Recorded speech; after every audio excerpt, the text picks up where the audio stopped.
Shalom warga kerajaan, selamat malam. Kita bersyukur hari ini kita berjumpa kembali dalam Repetition of Kingdom Influence. Hari ini kita memasuki tema yang baru, yaitu tema untuk bulan Mei di tahun 2024. Kita berbicara tentang kuasa yang diberikan Allah bagi kita untuk kita bisa menjadi influence buat orang lain, menjadi pengaruh bagi orang lain. Nah, saudara, ayat perenungan kita hari ini diambil dari Lukas pasal yang ke-9, ayat yang pertama sampai dengan ayat yang ke-6. Ini bercerita ketika Tuhan Yesus mengutus ke-12 rasul untuk mereka melayani orang-orang yang ada di Israel pada saat itu. Nah, hari ini kita akan melihat dari ayat yang pertama dan ayat yang kedua, firman Tuhan berkata seperti ini. Lukas pasal yang ke-9 ayat 1 dan 2, demikian firman Tuhan. Maka Yesus memanggil ke-12 rasul, lalu memberikan tenaga dan kuasa kepada mereka untuk menguasai setan-setan dan untuk menyembuhkan penyakit-penyakit. Dan Ia mengutus mereka untuk memberitakan kerajaan Allah dan untuk menyembuhkan orang. Bapak Ibu Saudara, kuasa diberikan Allah kepada setiap kita untuk memberitakan kerajaan Allah atau kerajaan sorga dan untuk menyembuhkan orang-orang yang sakit di sekeliling kita. Nah, Bapak Ibu Saudara, dikatakan dalam ayat yang pertama bahwa Yesus memberikan tenaga kepada mereka. Yesus memberikan power kepada mereka. Dan Yesus memberikan kuasa atas setan-setan kepada mereka. Dari pernyataan ini kita tahu bahwa Yesus itu berkuasa atas segala sesuatu. Dan Yesus juga berkuasa atas sakit penyakit. Makanya di 3 hari kemarin kita belajar ya di tema bulan April bahwa segala kuasa sudah diberikan kepada Tuhan Yesus. Nah, kita sebagai orang percaya yang menerima kuasa dari Tuhan, seringkali kita tidak menyadari bahwa kita ini punya kuasa. Bahkan kita ini di dalam Kristus Yesus Tuhan, kita punya kuasa atas segala setan-setan yang ada di dalam dunia ini.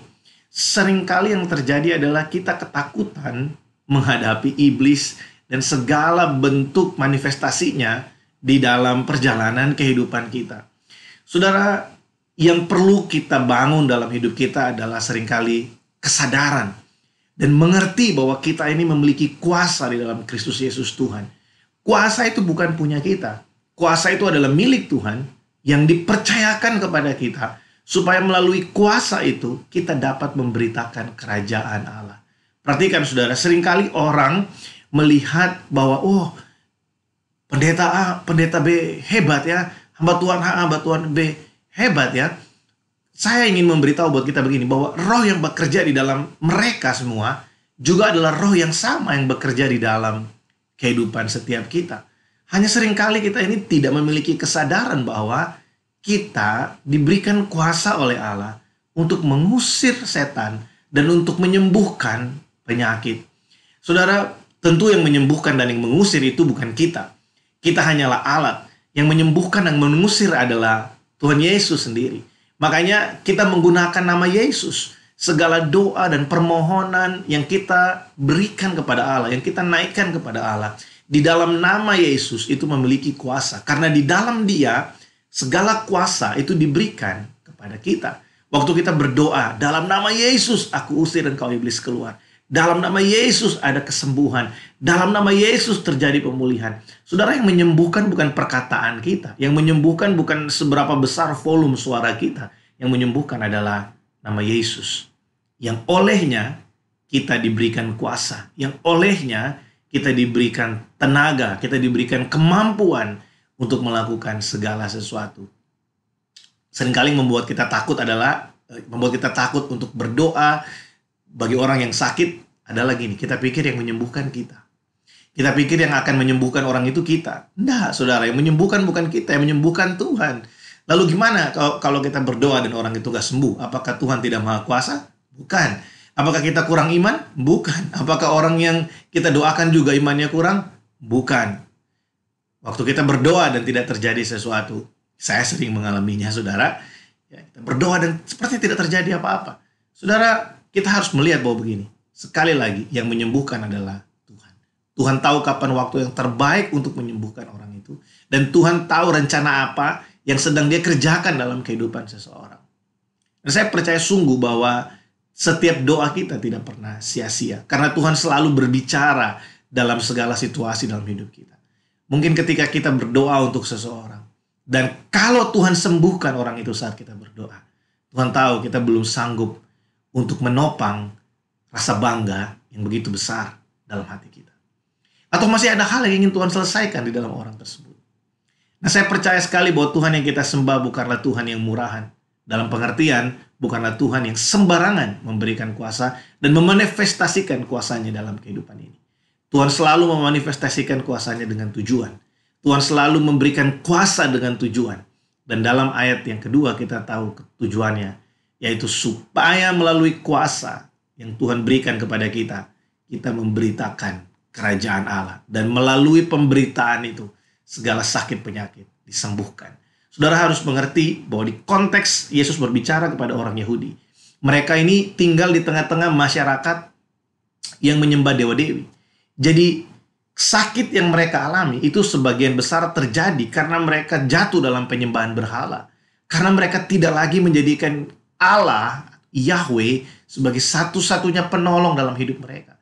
Sehingga banyak daripada mereka yang mengalami kutuk sakit penyakit, banyak daripada mereka yang mengalami kelemahan tubuh, karena mereka menyembah berhala.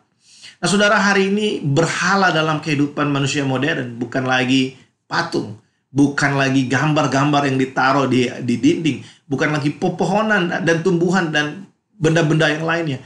Tapi hari ini yang menjadi berhala buat manusia bisa jadi adalah sosial media, bisa jadi adalah smartphone kita, bisa jadi adalah pekerjaan kita, bisa jadi adalah hal-hal lain yang melebihi Tuhan dalam kehidupan kita. Saudara harus mengerti bahwa segala sesuatu yang menggantikan Tuhan dalam hidup ini, itu akan mendatangkan sakit penyakit dalam hidup kita. Bukan saya yang bicara, itu firman Tuhan yang berkata. Ketika kita tidak lagi menjadikan Tuhan sebagai satu-satunya panutan kita, satu-satunya Allah dalam hidup kita, itu akan mendatangkan penyakit dalam hidup kita. Kita jatuh dalam kekecewaan. Kekecewaan itu membuat kita berpikir terlalu keras dan menurunkan imun tubuh kita. Dan akhirnya kita sangat mudah sekali diserang oleh penyakit. Nah, kalau kita sudah kena penyakit hati, kecewa, cemburu, iri hati, marah, itu akan mengundang penyakit-penyakit yang besar yang lain untuk datang. Makanya betul yang Alkitab katakan, hati yang gembira adalah obat yang manjur. Nah, hari ini saya ingin berbicara buat setiap kita, Bapak Ibu Saudara. Sadarilah bahwa engkau punya kuasa diberikan oleh Tuhan, supaya melalui kuasa itu engkau memberitakan kerajaan Allah. Bukan untuk mencari keuntungan diri sendiri, bukan untuk mempromosikan kehebatan kita, karena memang bukan kita yang hebat, tapi adalah Allah kita, Yesus Kristus Tuhan. Dialah yang dahsyat, yang menyatakan dirinya melalui setiap kita orang percaya. Biarlah renungan malam hari ini menjadi berkat dan kekuatan bagi setiap kita. Tuhan Yesus memberkati. Shalom.